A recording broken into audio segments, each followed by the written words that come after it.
Faire briller les yeux des enfants comme ces lumières qui habillent les sapins de la place Vendôme. Voici une cause noble à laquelle se sont joints plusieurs marques de luxe réunies le temps d'une soirée au 19 de la célèbre place parisienne. L'association La Voix de l'Enfant a pris possession des lieux à l'initiative d'Yvan Bessermangy qui a souhaité joindre l'association au lancement officiel de son magazine Lifestyle, un nouveau trimestriel parisien baptisé Entre luxe et prestige. Mais avant de monter au premier étage de l'hôtel d'Évreux, bâti au XVIIIe siècle, les invités ont emprunté la porte voisine, direction le spa Aquamoon.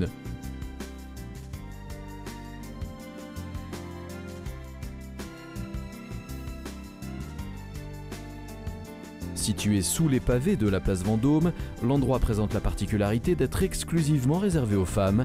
12 cabines et 600 mètres carrés où les soins cosmétiques à base de pierres précieuses semblent faire fureur auprès de la riche clientèle.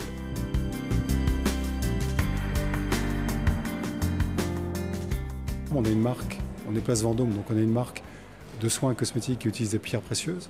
C'est la seule marque au monde qui fait ça. Et elle est place Vendôme.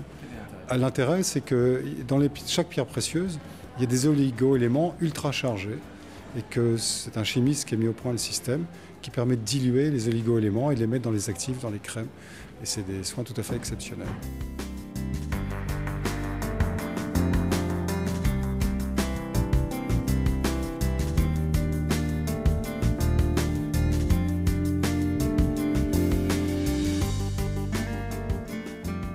Un étage plus haut, la soirée bat déjà son plein. Quelques-unes des plus belles collections du joaillier Fred se font dévorer des yeux.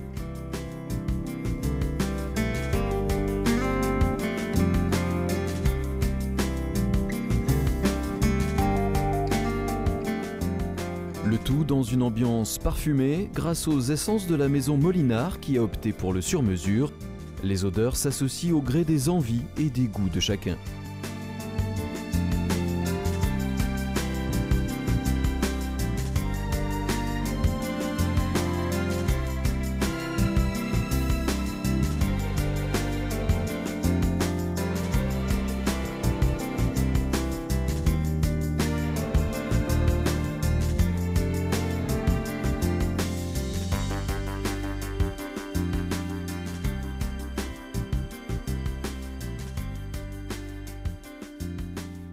Le démoulage de cette pièce de cristal signée Dôme, ainsi que cette démonstration réalisée par la manufacture française de porcelaine Haviland ont également suscité la curiosité, un savoir-faire très cher à Yvan Bessermangy.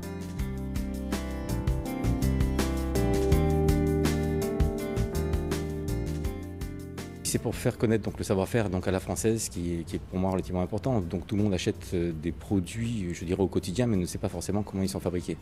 Là, on a pu proposer donc, à nos convives et à nos invités de mieux appréhender et de mieux connaître effectivement les secrets de fabrication de certaines pièces.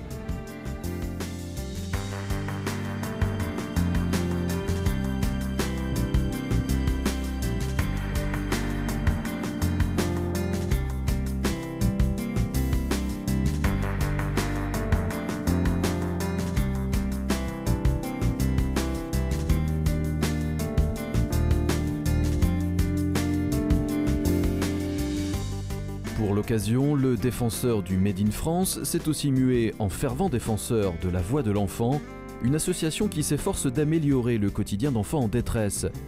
Soutenue par l'actrice française ex-James Bond girl Carole Bouquet et la chanteuse franco-indonésienne Angoune, l'association de Martine Brousse a profité de l'événement pour faire un appel du pied à un public de choix.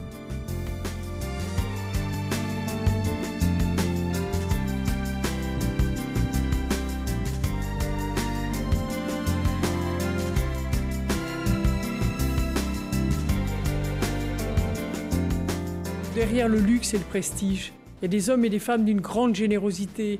Toutes ces marques qui sont là ce soir, que ce soit Dôme, que ce soit Fred, que ce soit Haviland, ces marques, elles existent parce qu'elles sont portées par des hommes et des femmes de cœur. Et ces hommes et des femmes de cœur sont souvent, et très souvent, des pères et des mères qui veulent donner aussi à d'autres enfants qui n'ont pas eu la chance d'être à la place de leur enfant un avenir.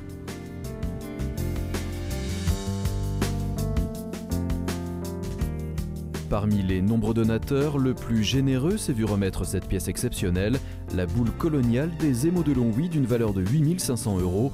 De quoi donner un bel élan à l'association et offrir un joli lancement au magazine parisien, entre luxe et prestige.